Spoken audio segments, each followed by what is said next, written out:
Now, Creep Catchers is an organization, and we've talked about this earlier, where they went after a police officer or an undercover or whatever it was who was wanting to get sex out of a minor girl.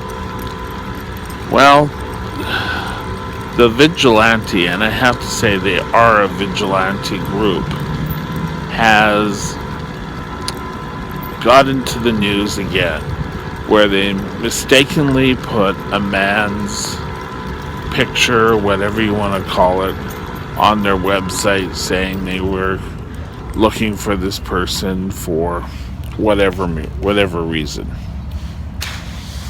Well, they did it incorrectly, and I think when we talked about them before, we had mentioned this, that anytime a vigilante group does this, there's always a chance that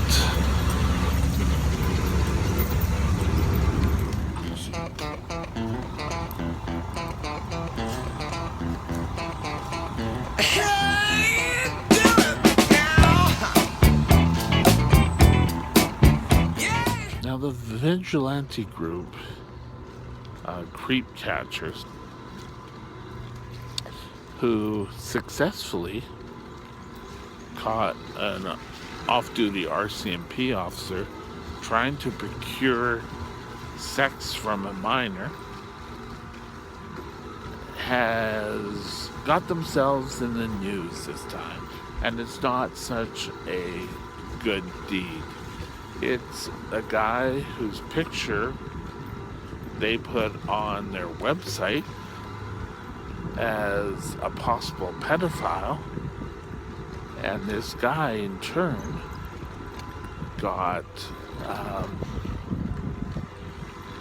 threats and not simple threats, but actual death threats. So these vigilante groups out there, and I'm sure there's a lot of them who think that the police aren't doing enough. Well, I think we need to worry a bit that, you see, the police kind of follow through with rules, but these vigilantes don't follow the same rules, and the person has rights. So you better make sure that the evidence is damn well there before you go out and get these guys and put pictures of them on the websites and start labeling them as pedophiles. And because a lot of times they're not, and people seem to think that,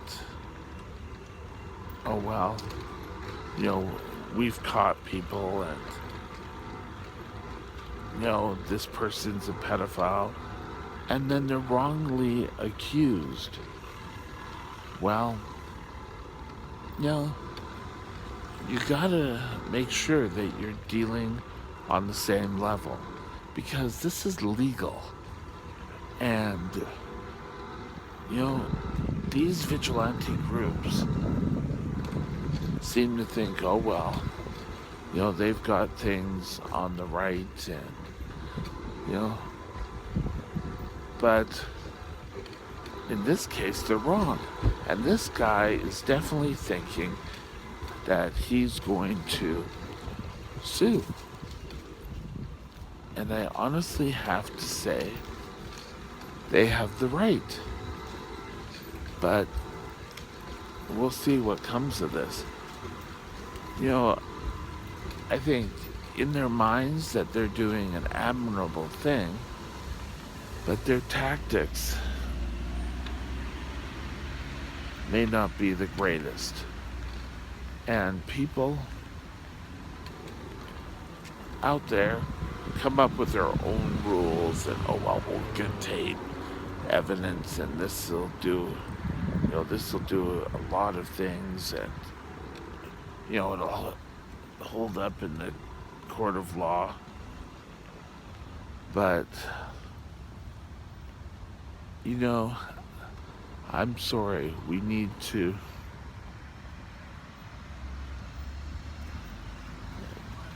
Good morning. Lisa, what are you doing? Now, I'm sure we've seen all these bounty hunters in the States going out and capturing all these people. And, you know, they try to. Now, thinking a person is a pedophile is fine. However, posting it and making pictures and accusations where there's no proof, and I honestly have to say the police in that can do more because they have more resources. Vigilante groups a lot of times can do it by hearsay, and I hate to say it, but a lot of time where people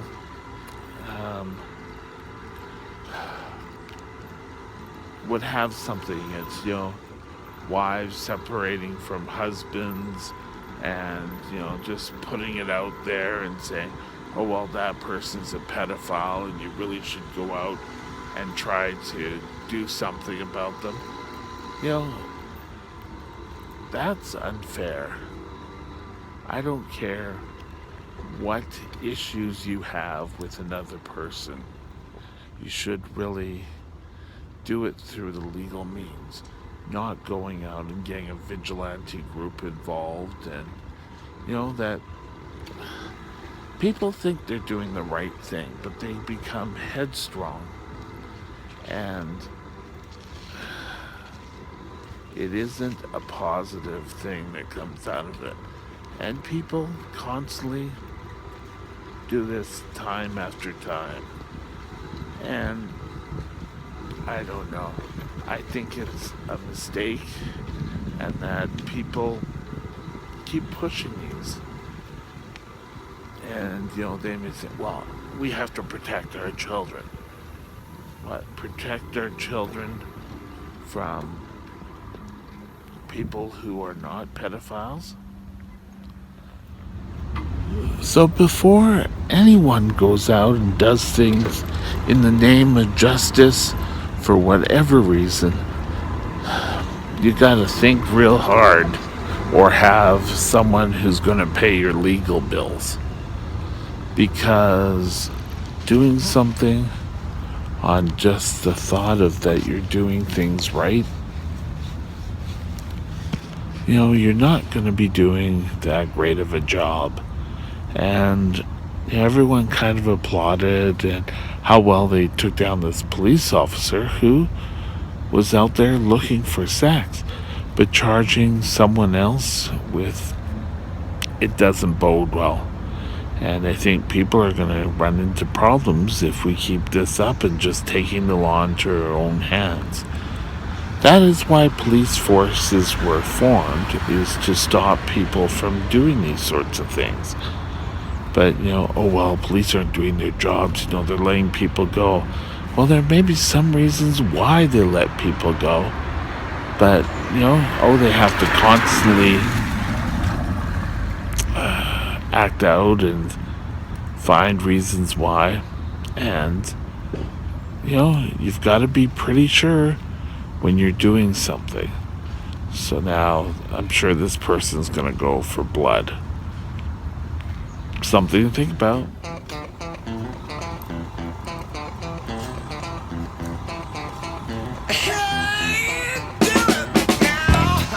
Hi, it's Mike. I'm just back at home, and I noticed that there was a video posted, I don't know, by Kensington Palace, of a party held for the royal children, at Government House in Victoria. And it had some very somber music to it. And, there's all this posts on how creepy it is. And, if a child watched this video, they're not reading too much into it. And I think that we as adults seem to worry, oh, well, this is not, oh, it's creepy. Oh, how somber it is. Well, really? Is that all we have to worry about now? Is how somber? And everyone gets their 15 minutes of fame by posting to these videos.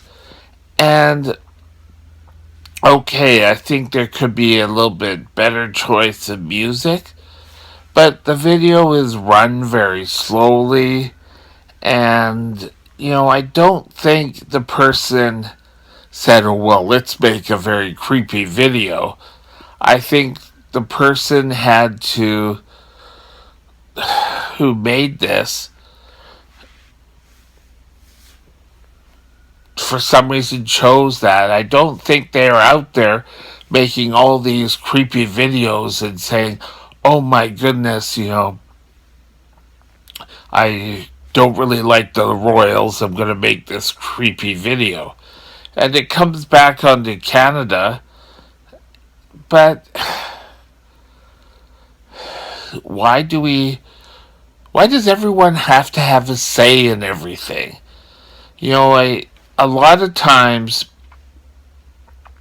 I can see, all these projects being built, and oh, we have to get everyone's input.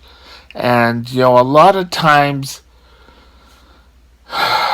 that just adds to people's costs of the whole project. But yet, everyone has to have their say in every little thing. And then they wonder why. Well, why did you spend all this tax money on this? Well, it's to get everyone's input. And then everyone gets upset. Oh, you didn't ask us, and you didn't ask us. And, everyone's afraid of getting everyone upset over things. And I think we can stop and just whoa a bit. And,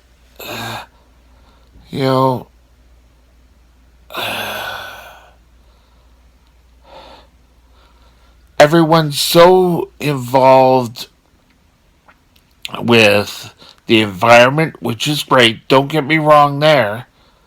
But if government and everything took the environment into their beliefs, or not their beliefs, but when they're planning a project, took these into their own feelings, then we would get an awful lot better results, and people wouldn't come out and fight over everything. And I don't know, I feel a lot of time is wasted and money is wasted trying to get everyone's feelings involved. I think if they took a smaller view, it would probably represent the bigger view. But then, oh, they didn't ask me, and oh, they didn't ask me my opinion, and they didn't ask me my opinion. Well, sometimes we don't need to stop and ask every single opinion. Now, for example, a mother and father has, I don't know, let's say 10 children.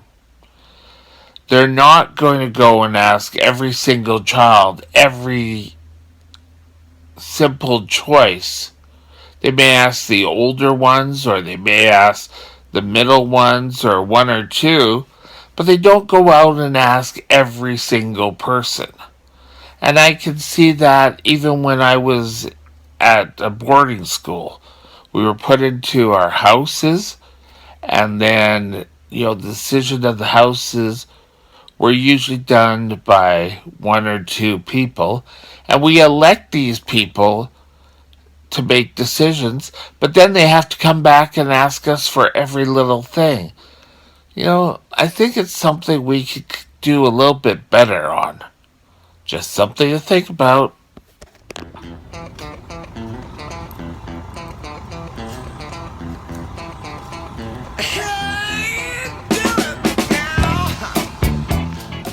It's nice to hear that the federal government is taking measures to limit foreign buyers of property.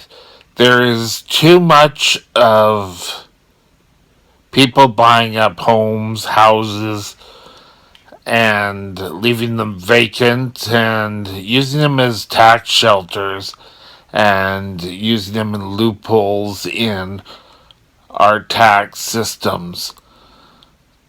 We need to ensure that there is adequate housing for men, women, children as they grow up.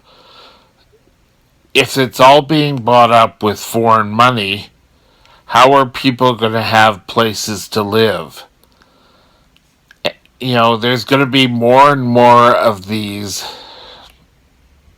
homeless villages popping up if people can't afford places to live.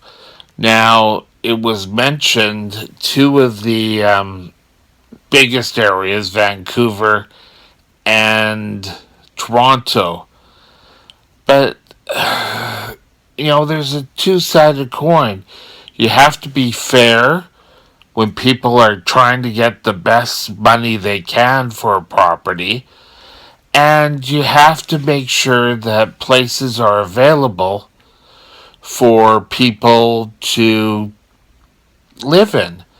And these foreign buyers that are buying up these properties as, investments and don't take care of them, don't contribute to our environment. Sorry, that's Nico. That's his little paw there. But yet they want to take the money outside of Canada.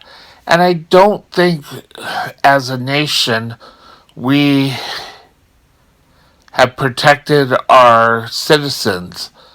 And I think we really need to make sure everyone has a clean, affordable place to live. But, even if they rented out these places, if they decide they want their money back, people are going to be left out in the streets. And I don't think that's the way we need to protect the citizens of Canada who work hard and contribute to our neighborhoods.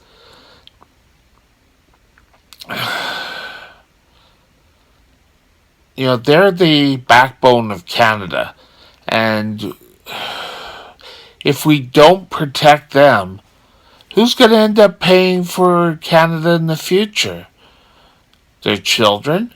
Well, our population numbers will start to decline.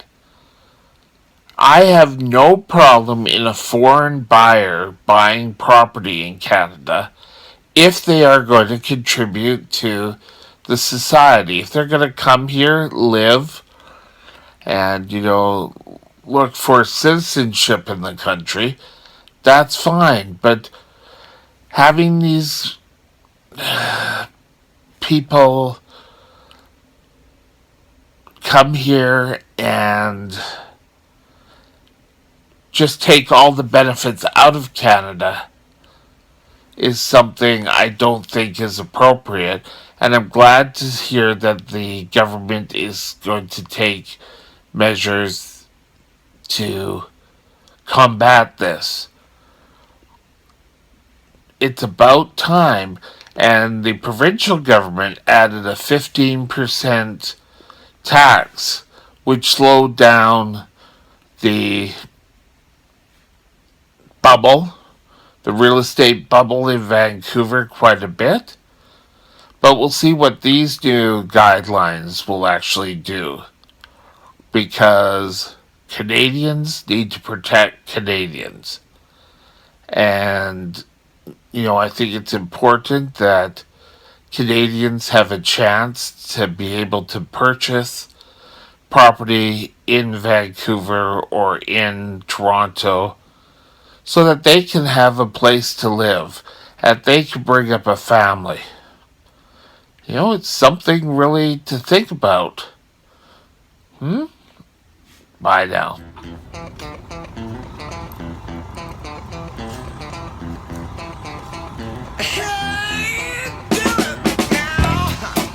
Well, I think today we gave some thoughts and hopefully maybe prove your own thoughts. First of all, we talked about the creep catchers that are active in pretty much Surrey, British Columbia, and whether they have a right or not to pursue what they perceive justice or non-justice. We talked about a creepy children's party video and whether it was actually creepy or if the adults are actually putting in too much thought towards these. I don't know. Something to discuss. And last, that the government of Canada is starting to tighten up civic control, or not civic control, monetary controls over the housing bubbles that exist in Toronto and Vancouver. Now, I bring up these points every day so that you can have discussions amongst yourselves. It's not meant that my thoughts are the only thoughts out there. I'm pretty sure we all have more thoughts. You may have better points than I do, and if you do, feel free to write them down in the comments. I just ask that any criticisms be positive and meant for growth and not meant to, oh well, I'm always right and that sort of a thing. So, have a great day. We'll be back tomorrow. Talk to you later. Bye now.